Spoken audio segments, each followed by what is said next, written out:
Okay, so I'm assuming, like myself, you guys saw the results of last night's election, and Donald J. Trump has won. Not only the electoral vote, but the popular vote, it appears right now as well. I don't think they're done counting all the votes, but it really doesn't matter. Harris already gave her concession speech, and it's over. Um, I don't really know what to say. I can't really describe the feeling I feel right now. This is like, I would say, like 2018 for me all over again, when I really started to cotton on to the horse shit that man was up to. It was either 2018 or 2019. That time was a blur, especially around COVID. But I get that sort of feeling again with the way he enacts his policies and the way he does things, um, except an even deeper sense of dread uh, for what he says he wants to do, as well as his handlers and their plans for the nation are just downright horrific. Um, I just gotta say this much: we deserve it. I'm not saying that it's necessarily going to be the fault of anyone who's going to have to suffer and die needlessly under this regime, but we as a nation deserve it.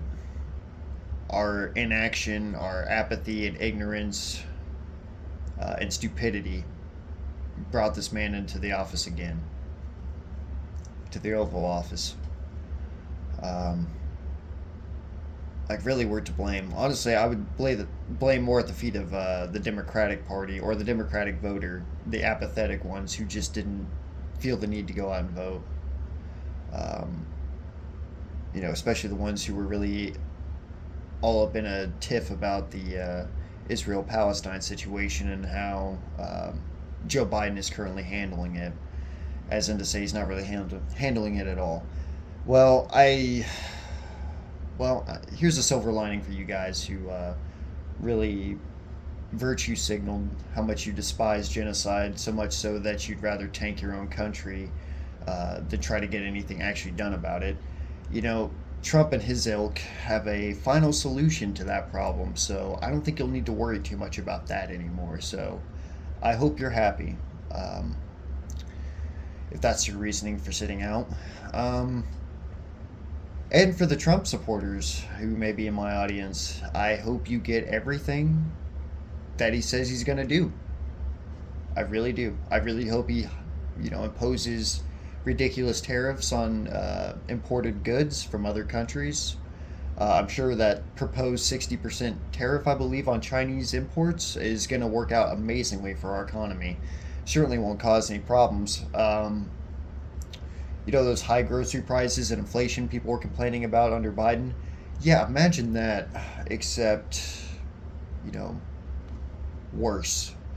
And you couple that with the potential mass deportation of illegal, and I'm using air quotes here, illegal immigrants, um, which is going to include legal immigrants too, which is why I'm saying that. I know there are undocumented workers here in this country or undocumented immigrants, but they are like the foundation for a lot of our economy, especially things like agriculture and some food processing. So you can expect prices to climb on a lot of those goods, and it may be ridiculously high. Um, there's a lot more I could cover. Obviously, abortion again is an issue still here in the United States, and I guess I have a little bit of a sliver of hope when it comes to that in terms of a national ban. Um, Fortunately, some states decided to protect abortion rights in their state constitution. Not all of them did, of course. Missouri is one of them that actually did, and go Missouri, I believe they did. Um, okay, yeah, they did. I double checked real quick. I just paused the video. I want to make sure I got that right. So good on you, Missouri, for getting that right at least. But yeah, as far as the national ban goes, Trump himself said he wouldn't sign it. I know he's kind of waffled a bit, but I don't think he would.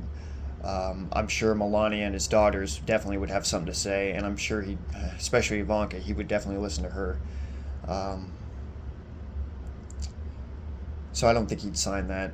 I'm not 100% sure on Vance either when it comes to that specific issue. But that man is a snake. Who knows what he'll do? Um, so there may be a little glimmer of hope there. I don't think that will pass. But the fact that it's even up for discussion should be scary enough in and of itself. So, um, ladies out there, take your precautions.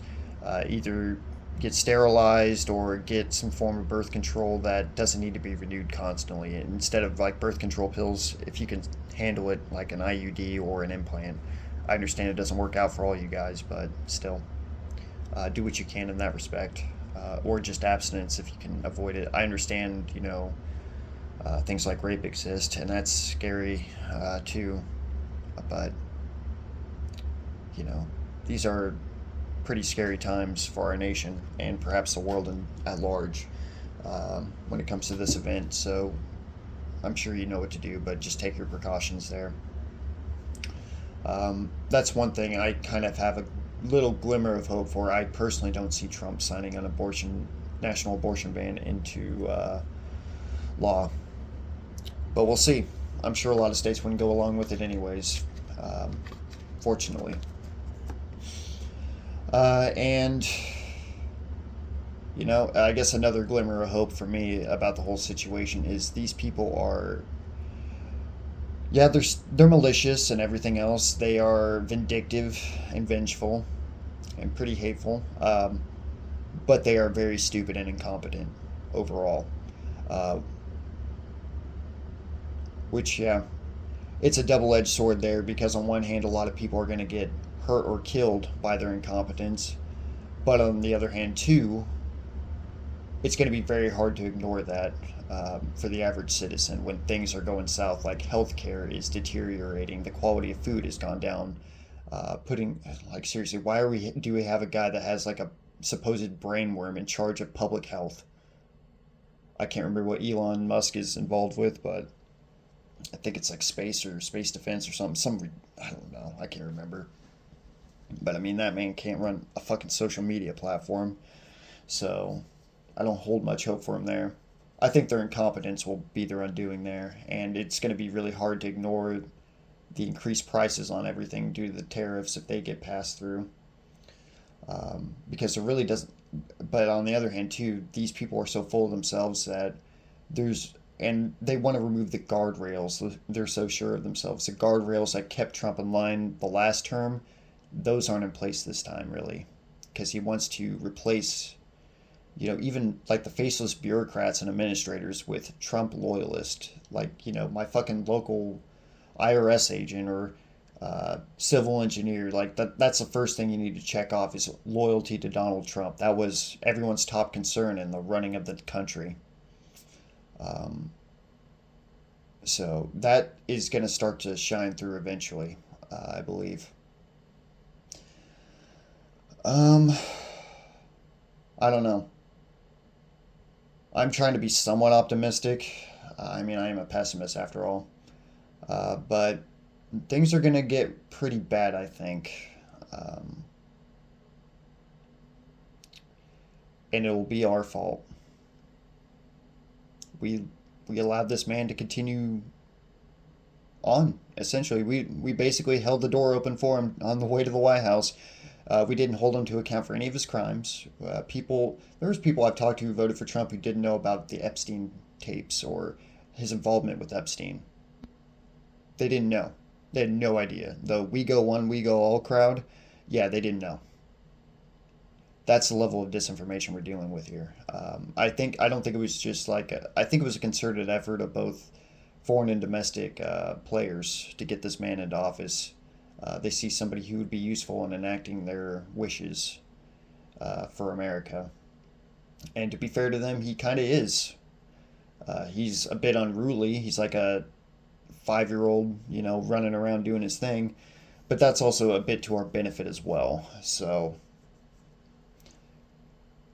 hopefully somebody with some sense knows how to pull his strings to get done what needs to be done to keep this country functioning and to keep people from getting needlessly hurt. But I don't know if I have that much faith in what's coming. So, um, you know, like I said before, I hope you Trump supporters get everything that he promised to you. I'm sure you'll be just jumping out up and down with joy for how great America is again, with everything that's coming down the pipe. Um, but yeah, I guess I could be kind of calm about this all, from a bit of a position of privilege. About the only thing I'm somewhat worried about is the fact I'm registered Democrat. But other than that, I'm a straight white male, and well, at least I present white, in the Midwest, rural Midwest, and I have decent financial means, and in fact, it's if things don't totally just collapse in on itself,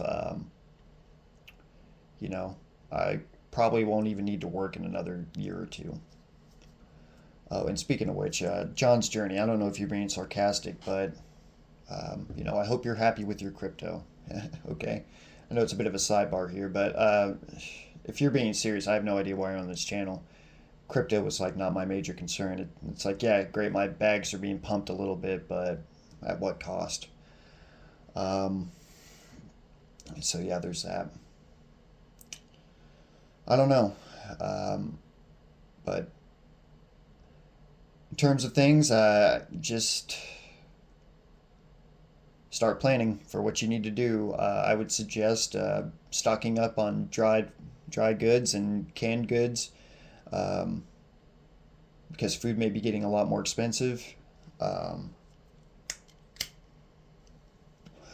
perhaps get your passport updated.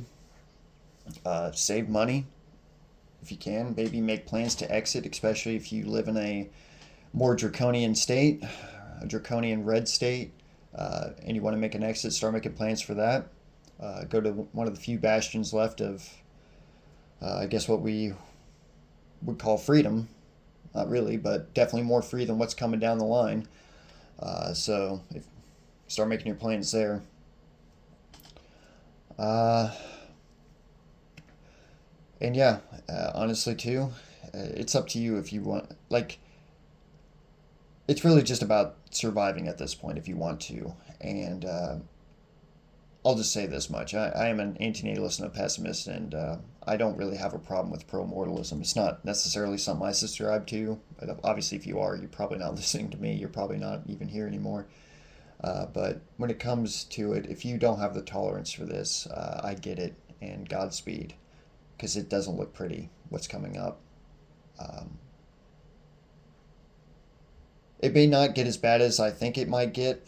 Our imaginations can run away from us in either direction, but it's it's not looking good. So I I mean, I guess I just don't know what to say. I guess we really aren't a very decent nation, and certainly not a nation I would consider myself to be a proud member of. Um, Not anymore, at least. Uh, the American dream, I think, has officially died last night, and I don't see that ever coming back again.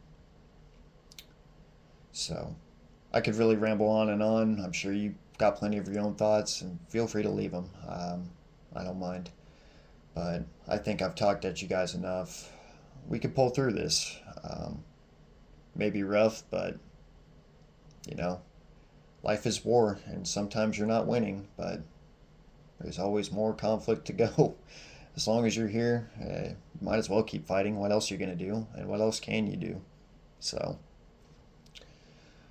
that's all I got to say. Just be safe out there, take care of yourself, and try to figure out what you need to do that's best for you, because these guys aren't coming to help.